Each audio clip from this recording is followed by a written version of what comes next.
Mitä teknologisia välineitä lapsuuden kodissasi oli?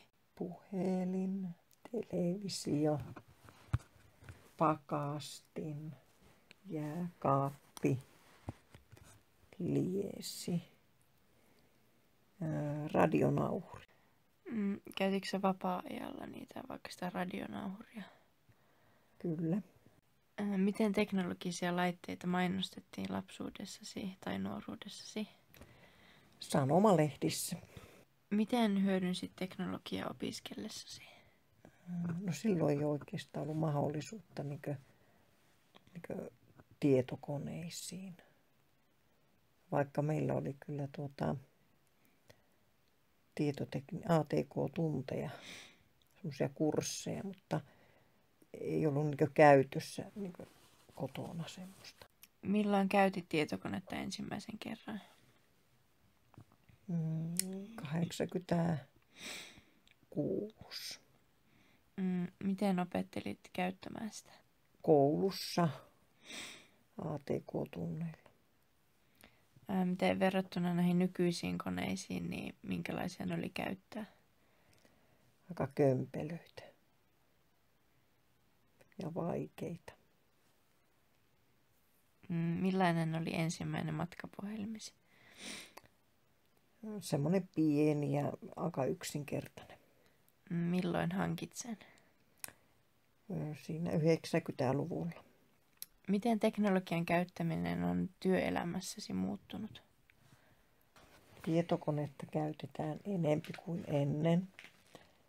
Ja sitten on tullut semmoisia laitteita, joilla helpotetaan sitä työntekoa. Miten teknologia on muuttanut elämääsi? On se vähän helpottanut esimerkiksi pankkiasioita hoitaessa. Ootko havainnut jotakin haittoja, mitä sen mukana on tullut? Pankkiasioita hoitaessa välillä pelottaa, että tiedot menee väärin käsiin. Teknologialaitteet kuluttavat myös energiaa. Tutustutko mielelläsi uusiin teknologisiin välineisiin? No en ole hirveän innokas tutustunut. Onko niiden käyttöön oppiminen helppoa? En pidä käyttöä niin yksinkertaisena. Mitä mieltä olet nykysukupolven teknologian käytöstä? Mielestäni käytetään liikaa kännyköitä ja televisiota ja tietokoneita. Käytetään liikaa mielestäni. Koetko, että ne on vienyt aikaa joltakin tärkeämmältä? Kyllä, semmoista normaalilta kanssakäymiseltä. Kuinka kauan käytät itse teknologiaa päivässä? Noin puoli tuntia. Mihin käytät sitä? Ja se on yleensä työsähköpostilukemista. Käytätkö sitten vapaa-ajalla johonkin? Katsotko vaikka telkkarista jotakin? Tai...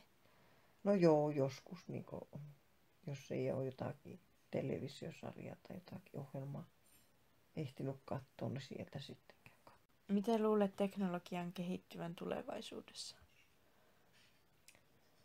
No kyllä varmaan kehittyy vielä tästä eteenpäin. Kiitos haastattelusta. Kiitos.